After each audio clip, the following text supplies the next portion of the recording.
Welcome back. Break के बाद हमारे साथ जो नए मेहमान ग्रामी मौजूद हैं उनमें वफाकी उर्दू यूनिवर्सिटी मास कम्युनिकेशन के प्रोफेसर जनाब सलीम मुग़ल साहब हैं। सर, आपका बहुत शुक्रिया।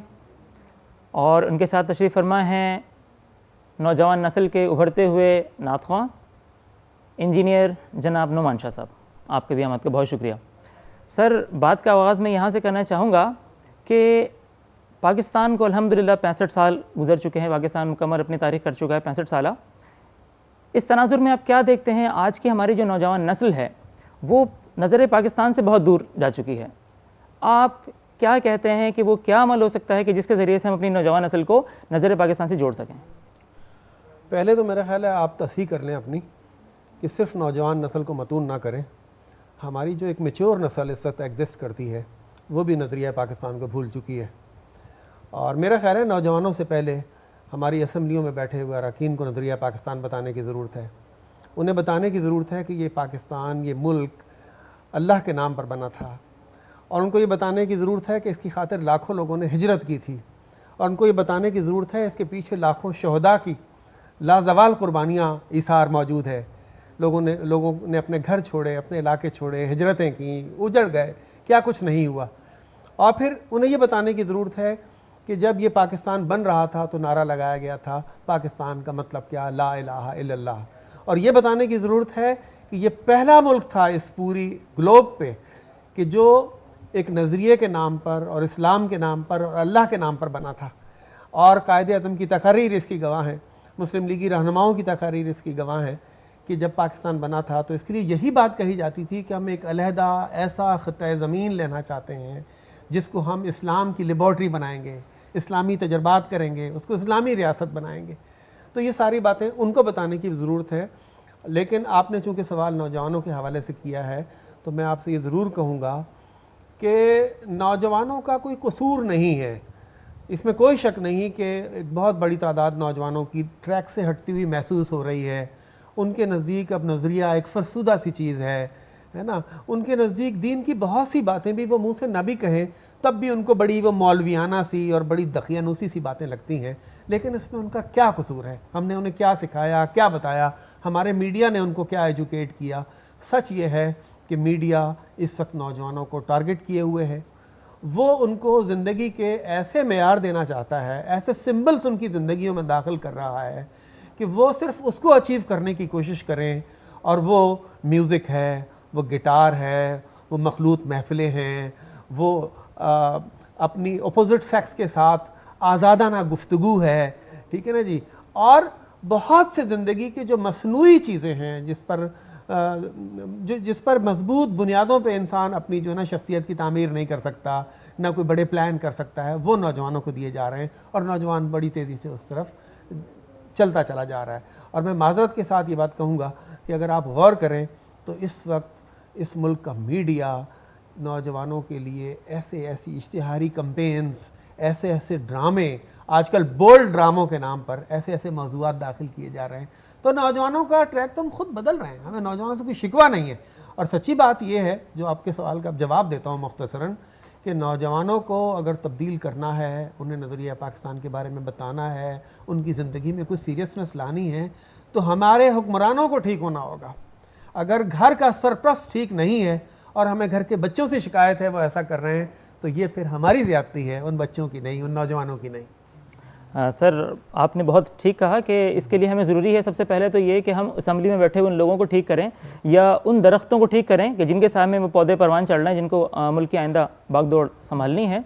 लेकिन सर, बात ये है कि क्या आप नहीं समझते कि जिन हुक्मरानों की हम बात करते हैं या जिस तबके की हम बात करते हैं उसको दुरुस्त करना या उसको उस विज़न की तरफ लेकर आना जिसके लिए कायदे आज़म मोहम्मद अली जिन्ना ने कोशिश की थी, जिसके लिए लाखों करोड़ों जानें कुर्बान हुई थी, लाना कदर मुश्किल है बनिस्बत उनके जो एक नया पोटेंशियल रखते हैं, जो हमारे मुल्क के लिए कुछ कर सकते हैं, यानी नौजवान नस्ल। और चूँकि आपका ताल्लुक टीचिंग से है, माशाल्लाह आप टीचर हैं, टीचर के हवाले से एक बात मेरे जहन में आती है कि एक मरतबा मैं देख रहा था कि सिकंदर आज़म का दौर था। सिकंदर आज़म पढ़ते हुए मैंने देखा कि सिकंदर आज़म ने उनकी महफिल में, दरबार में एक साहब आए तो सिकंदर आज़म ने उनका खड़े होकर इस्तकबाल किया।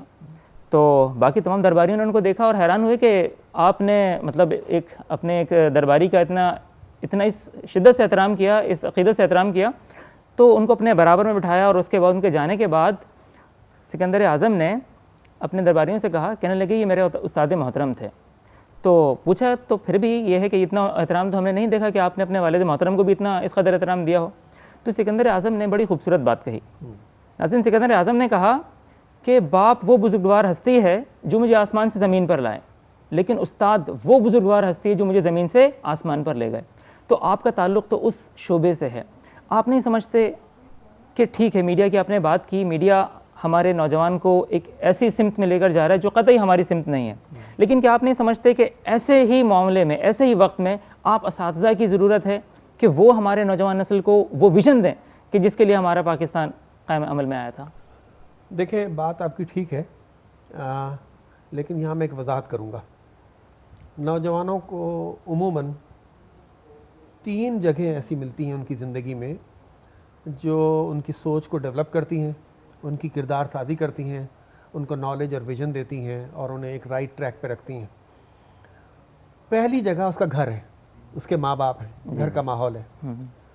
दूसरी जगह दरसगाहें हैं, और तीसरी जगह आज के दौर में मैं कहता हूँ मीडिया है, क्योंकि मीडिया से हर वक्त उसका एक राब्ता रहता है। टेलीविज़न हो या वो इंटरनेट हो, या वो राह चलते होर्डिंग्स हों या अखबारात हों, तो मीडिया से भी एक ताल्लुक़ रहता है। अब बात यह है कि जब पूरी सोसाइटी में इन्हतात आता है तो ये नहीं होता कि सिर्फ टीचर का इदारा या दरसगाहें कमज़ोर हो जाती हैं और घर बहुत मजबूत इदारा होता है, या घर पे इन्हतात आता है और मीडिया बहुत अपना फ़र्ज़ अदा कर रहा होता है, फिर सब चीज़ों पर इन्हतात आ रहा होता है। आप ये देखें कि इस मुल्क की मुआशी पॉलिसियों ने घर के हर फ़र्द को मजबूर कर दिया है कि वो घर से निकले, बिल्कुल, और निकल कर अपने ज़िंदा रहने की, अपनी बका की जद्दोजहद करें। अच्छा, जब घर से हर फर्द निकल पड़ेगा, माँ भी और बहन भी और भाई भी और बाप भी, सब, तो घर जो तरबियती इदारा था वो नहीं रहेगा। घर एक मुसाफिर खाना बन जाएगा, जो लोग निकलेंगे शाम को फिर वहाँ आ जाया करेंगे। तो पहला इदारा टूट गया। सही, ठीक है। इन जालिमों ने पहले मगरब में इस इदारे को तोड़ा। इसीलिए आप देखें कि अमेरिका में, यूरोप में घर घर नहीं है। घर में अगर कुछ लोग भी रह रहे हैं तो सेपरेट यूनिट्स हैं, सब के सब, हर एक की अपनी मर्जी है। घर तरबियती इदारा नहीं रहे। अब वही तजर्बा हमारे यहाँ दोहरा रहे हैं। अब आ जाइए अब दरसगाहों पे। दरसगाहों का अलमिया भी ये हुआ कि जहाँ इन्हतात आया हमारे सियासी इदारों पर, हमारे कौमी इदारों पर, वहीं इसके अंदर भी टीचर जो है, आपने टीचर को बहुत फोकस किया था। टीचर जब सिफारिश से आने लगे, टीचर जब जाली डिग्रियों पर अपॉइंट होने लगे, और टीचर अपनी पूरी नालायकियों के बावजूद टीचर अपॉइंट हो जाएं, तो दरसगाहें नहीं रहती। अच्छे टीचर्स की कमी नहीं है, मैं ये नहीं कह रहा हूँ, लेकिन कमज़ोर टीचर बड़ी तादाद में इन हो गए हैं। एक बात, प्राइवेट सेक्टर में हमारे यहाँ जो इदारे हैं वहाँ अच्छा टीचर मौजूद है, बहुत बड़ी तादाद में अच्छे टीचर्स हैं, लेकिन उसका अलमिया ये है कि वो उन उलूम तक महदूद है जो मेरे ख़्याल में हमें फ्यूचर में अच्छे पैसे कमाने की ज़मानत देता है। लिहाजा आप देखें, बिज़नेस एडमिनिस्ट्रेशन पढ़ने वाले अच्छे टीचर मौजूद हैं, मेडिकल पढ़ने वाले अच्छे, लेकिन इंसान को सोशल साइंसेस, फ़िलासफ़ी और दुनिया की, हमारी ज़िंदगी की आला कदरों से रूशनास कराने वाले जो उलूम हैं वो कमज़ोर पड़ गए हैं वहाँ पे। सही, ठीक है ना। तो इस तरह ये इदारा कमज़ोर हो गया। और मीडिया की बात तो हम थोड़ी देर पहले कर भी चुके हैं कि मीडिया तो कमज़ोर नहीं हुआ है, बज़ाहिर ताकतवर नज़र आने वाला मीडिया जो है ये माफियाओं के हाथ में चला गया है, ब्लैकमेलर्स के हाथ में चला गया है, इस्तेहसाल करने वालों के हाथ में चला गया है। तो जब ये तीनों इदारे बर्बाद हो गए हैं या हो रहे हैं, मैं कहता हूँ इम्कान ख़त्म नहीं हुआ। अभी मायूसी की वो कैफियत नहीं है कि हम हाथ पैर छोड़ के बैठ जाएं, लेकिन परेशानी है, फ़िक्र है कि क्या बनेगा। तो मेरा ख्याल है आपके सवाल का जवाब, आपने बड़ी अच्छी बात कही कि मीडिया वो ज़रिया है कि जिसके ज़रिए से वो नौजवान हमारे वो बिल्कुल उस विज़न की तरफ जा रहे हैं जो कतई हमारा नहीं था। सर, क्या समझते हैं कि चूँकि आपका ताल्लुक़ शुबा अबलाग अम्मा से ही है, आप क्या समझते हैं कि कौन सा ऐसा विज़न हो सकता है कि जिसके ज़रिए से हम अपनी नौजवान नस्ल को उसके पॉइंट पर ले आएँ? देखिए, जो सबसे बुनियादी काम है जिससे तब्दीली और मुस्बत तब्दीली जो है वो यकीनी होती है, वो है नेक और सालेह क़यादत। सही। तो जब आपके पास सियासी क़यादत उन लोगों की होगी जो नेक होंगे, जो करैक्टरलेस नहीं होंगे, जो करप्शन में इन्वॉल्व नहीं होंगे, जो आवाम के पैसे को बाप का माल नहीं समझेंगे। सर नौजवान क़यादत आप ही ने तो तैयार करनी है, आप ही जैसे असातिज़ा ने तैयार करनी है। नहीं देखिए, असातिज़ा में जो अच्छे असातिज़ा हैं वो अपनी दर्स व तदरीस के साथ साथ ये रोल भी अपना अदा कर रहे हैं, अपने तालिब इल्मों को राइट डायरेक्शन देने वाला। लेकिन मैंने पहले ही बता दिया कि दर्सगाहों की हालत भी बहुत अच्छी नहीं है।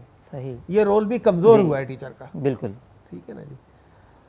सही, इस हवाले से बिल्कुल आपने ठीक कहा कि जब तक हमारी दर्सगाहें उस बुनियादी लेवल तक नहीं पहुंचेंगी, जो उनका आला मकाम है उस मकाम तक नहीं पहुंचेंगी, तो उस वक्त तक उन दर्सगाहों से। अच्छा, मैं आपसे एक बात और पूछता हूँ जी कि फ़र्ज़ कर लें कि टीचर्स भी, कुछ अच्छी NGOs भी, कुछ अच्छे इदारे, अच्छे लोग मिलकर नौजवानों को अच्छा करने की कोई बहुत मुनज़्ज़म और मरबूत कोशिशें कर भी लें, लेकिन ये जो 100-200 चैनल सुबह से शाम तक बहकाने के मिशन पर लगा हुआ है, आप समझते हैं कि ये मस्बत एफर्ट्स उनके मुकाबले में कहीं ठहर सकती हैं? नहीं, ये बात आपकी बिल्कुल ठीक है, बहुत दुरुस्त है आपकी बात।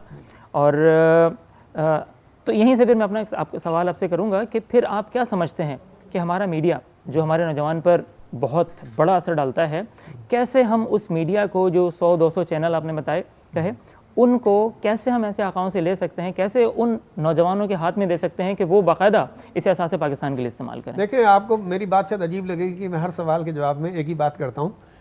मैं फिर कहता हूँ कि जिस भी मसले को आप उठाकर देख लें, वो फाइनली जाकर हुकूमत की, सियासत की या क़यादत की तब्दीली से जुड़ा हुआ है। ठीक है ना।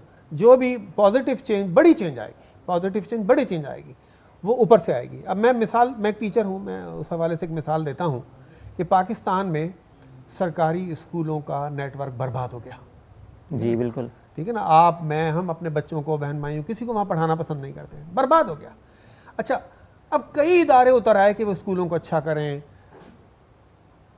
है ना। बहुत सारे इस मुल्क में स्कूलों के नेटवर्क बना दिए गए हैं जो बहुत अच्छी तरीके से अपने बच्चों को पढ़ा रहे हैं, सब कुछ कर रहे हैं। लेकिन बहुत सारी एफर्ट के बावजूद भी, करोड़ों अरबों रुपए का सरमाया लगाने के बावजूद भी, हज़ारों कारकुनान बेलोस अपनी इस खिदमत उसको दे रहे हैं, उसके बावजूद भी वो जो डैमेजेस हो रहे हैं बहुत बड़े सरकारी नेटवर्क पे, उसके मुकाबले में वो एफर्ट बहुत छोटी है। इसीलिए मैं कहता हूँ कि जब कोई एफर्ट हमारी पॉलिटिकल विल के साथ होती है, जब कोई बड़ा डिसीजन नेशनल असेंबली में या सेनेट में होता है, उसके इम्पैक्ट की बात ही कुछ और है। और जब मैं और आप उठकर कुछ छोटा मोटा काम शुरू कर देते हैं, उसका इम्पैक्ट कुछ और है। तो हमें जो अल्टीमेटली इसका हल निकलता है वो ये निकलता है कि मुझे, आपको, इनको अपने अपने लेवल पर जो एफर्ट कर सकते हैं वो करनी है। एक, जो इदारे या जो ग्रोह सोसाइटी में खैर का, फलाह का अच्छा काम कर रहे हैं, हमें उनके हाथ मजबूत करने हैं और लाजमन करने हैं। अगर हमने नहीं उनके हाथ मजबूत किए तो कल किसी हादसे के जिम्मेदार कोई और नहीं होगा, हम भी होंगे कि हमने अपना रोल ठीक से प्ले नहीं किया। ठीक है ना। और उसके साथ साथ हमें लोगों को ये अवेयरनेस देनी है कि हमें अच्छी क़यादत को लाना चाहिए। सही। ठीक है ना। इस तरह जाकर हर लेवल पर एफर्ट्स होती रहेंगी। हमें अपने अरकान असम्बली को झंझोड़ना चाहिए, उनसे राब्ते रखने चाहिए, उनको नॉक करते रहना चाहिए कि ये गलत फ़ैसला कौमों की तकदीर को यूं कर सकता है और ये अच्छा फ़ैसला उनकी तकदीर को कुछ से कुछ कर सकता है। ये हमें उनको बताते रहना चाहिए। और देखें, फिर एक बात यह भी है कि हमें तो अपनी ज़िंदगी में एफर्ट करनी है ना। बड़ी तब्दीली तो हमने नहीं लानी, ना हम ला सकते हैं, वो तो फिर अल्लाह ताला के काम है कि वो इस दुनिया के मंजरनामे को कैसे तब्दील करता है और कैसे तब्दील करना चाहता है। लेकिन असल बात यह है कि मैं जो बोल रहा हूँ, आप जो सुन रहे हैं, और टीवी पे जहाँ जहाँ ये आवाज़ पहुँच रही है, हर शख्स को अपनी ज़िम्मेदारी अदा करनी है। सही, ये बात आपकी बिल्कुल दुरुस्त है। और आपने बात की कि इन तमाम मंशूर के पीछे, इस तमाम बात के पीछे हम उस वक्त तक अपना मकसद हासिल नहीं कर सकते जब तक हम आला क़यादत ना हासिल कर सकें। आला क़यादत के हवाले से हमारे पास नौजवान नस्ल मौजूद है। हम उम्मीद करते हैं, क्योंकि मौजूदा क़यादत से तो हमें उम्मीद नहीं कि हमारी असम्बली में बैठे हुए कुछ लोग हमारे लिए कुछ करें, मुल्क के लिए, वो उस मुल्क को उस दौराए तक लेकर जाएँ जहाँ कामयाबी उसका इंतज़ार करे। हम देखते हैं अपनी नौजवान नस्ल के, हमारे पास जनाब नुमान शाह साहब मौजूद हैं जो कि हमारे नौजवान नस्ल के शायर भी हैं। तो नुमान साहब, आप माशाल्लाह कुदरत ने आपको बहुत अच्छा कीमती तोहफ़ा आवाज़ की सूरत में नवाजा है, और आप हमारे मुल्क के उभरते हुए शायर भी हैं और इसके साथ साथ आप माशाल्लाह नातवा भी हैं, और आप हमारे मुल्क की एक ऐसी इकाई हैं। नौजवान, जैसे सर ने कहा, आप ही वो लोग हैं, हम लोग ही वो लोग हैं कि हमने अपने मुल्क के लिए कुछ करना है। नौजवान तबके के हवाले से आप क्या कहते हैं कि क्या आज के नौजवान के जहन में पाकिस्तान का कोई विज़न है? यकीनन हमारे नौजवानों में पाकिस्तान का विज़न मौजूद है, लेकिन बस बात यह है कि सलीम मुग़ल साहब ने सही कहा कि अगर हमारा मीडिया सही किरदार अदा करे, उनको सही राह दिखाए, तो फिर क्यों ये जो इतने लोग यहाँ पर मतलब जो बेहरवी का शिकार हैं दूसरी तरफ मुड़े जा रहे हैं, तो फिर यकीनन वो फिर एक सही राह पे आएंगे अगर हमारा मीडिया सही रोल अदा करे। सही। तो ये एक चीज़ है कि अगर मीडिया अपना सही रोल अदा करेगी तो यकीनन फिर नौजवान भी सही राह पे जाएंगे। सही राह पर जाएंगे, बिल्कुल वजह फरमाया आपने। और नौजवान को सही राह पर ले जाने के लिए माशाल्लाह आपकी जो पसंद है, आपकी जो मुताला है और आपकी जो सिलेक्शन है वो अल्लामा इकबाल के हवाले से है माशाल्लाह। आपकी हम चाहेंगे कि आप अपनी नात हमारे नाज़रीन को भी सुनाएं, और ख़ास तौर पे इस हवाले से चूँकि यौम आज़ादी का मौका है तो हम चाहेंगे कि सबसे पहले तो आप कोई मिली नगमा जो इकबाल की शायरी का हो, या जो कोई ऐसा पैगाम जो आप हमारे नौजवान नस्ल को देना चाहें शायरी की सूरत में, तो आप। ज़रूर, मैं इंशाल्लाह आपको इकबाल की शायरी के हवाले से बताऊंगा कि उन्होंने नौजवानों के हवाले से बड़ी खूबसूरत शायरी की है, और मैं आपके सामने पेश करता हूँ।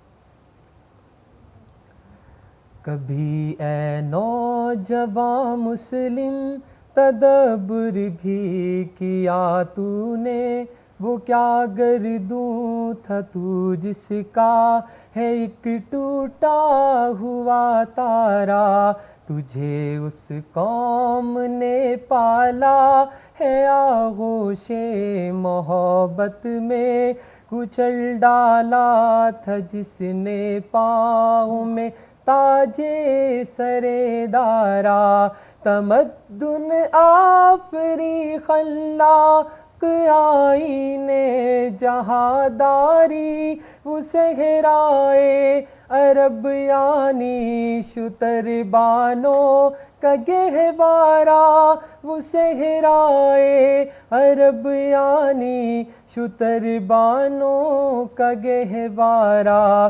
कभी ए नौजवान मुस्लिम तदब्बुर भी किया तूने, वो क्या गर्दूं था तू जिसका है एक टूटा हुआ तारा, तुझे उस कौम ने पाला है आगोशे मोहब्बत में, कुचल डाला था जिसने पाँव में ताजे सरेदारा, समा अल फ़क्र फ़ख्री का रहा शाने अमारत में, बाबो रंगो खालो खत चे हाजत रूए ज़ेबारा, बाबो रंगो खालो खत चे हाजत रूए ज़ेबारा,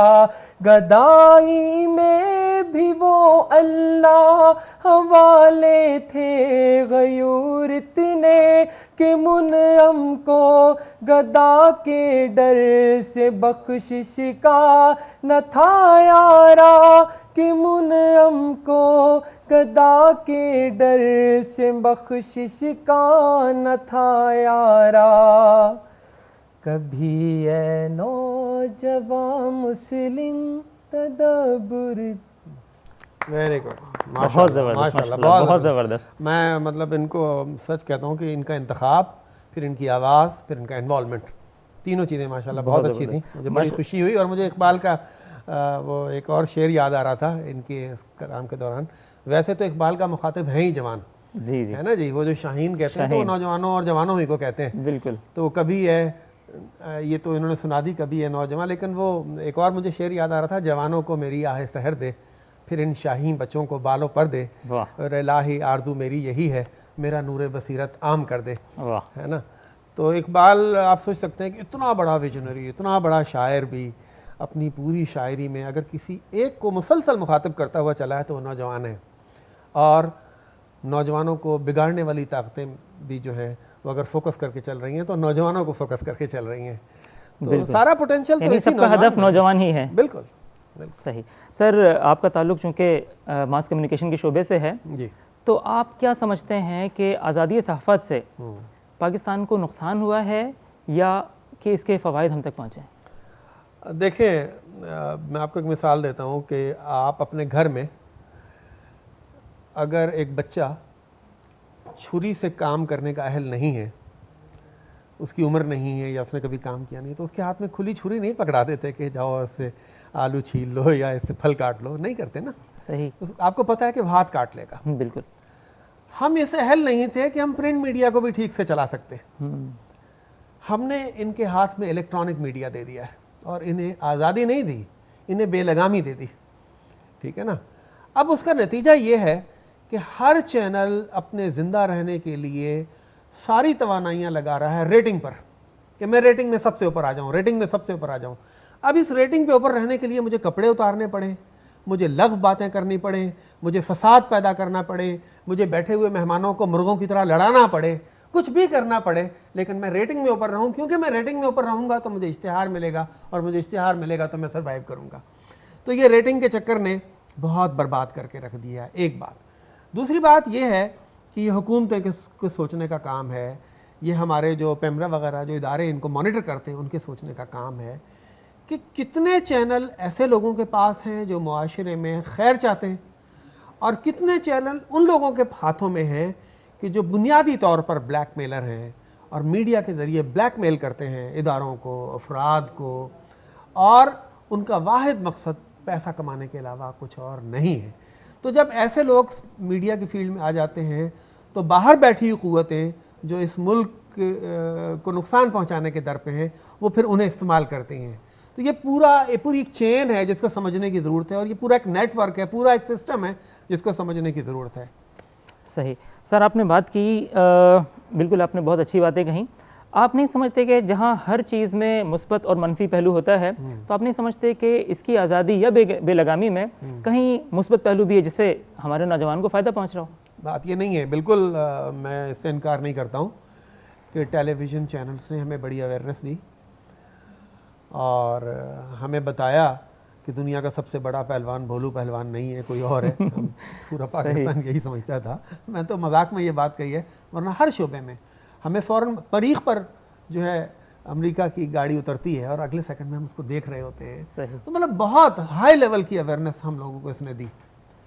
लेकिन जब हम मवाजना करते हैं कि मजमूई तौर पर हमने इससे फ़ायदा ज़्यादा हासिल किया या नुकसान, तो मुझे ऐसा लगता है कि हमारी नस्ल, नौजवान नस्ल, चूँकि उसको नॉन सीरियस बना दिया गया है, लिहाजा वो उससे नेगेटिव मैसेजेस ज़्यादा अखज़ कर रही है। ये तशवीश की बात है।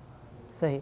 सर, आप नौजवान सहाफ़ियों को क्या पैगाम देंगे कि किस विज़न के ज़रिए वो पाकिस्तान की खिदमत कर सकते हैं?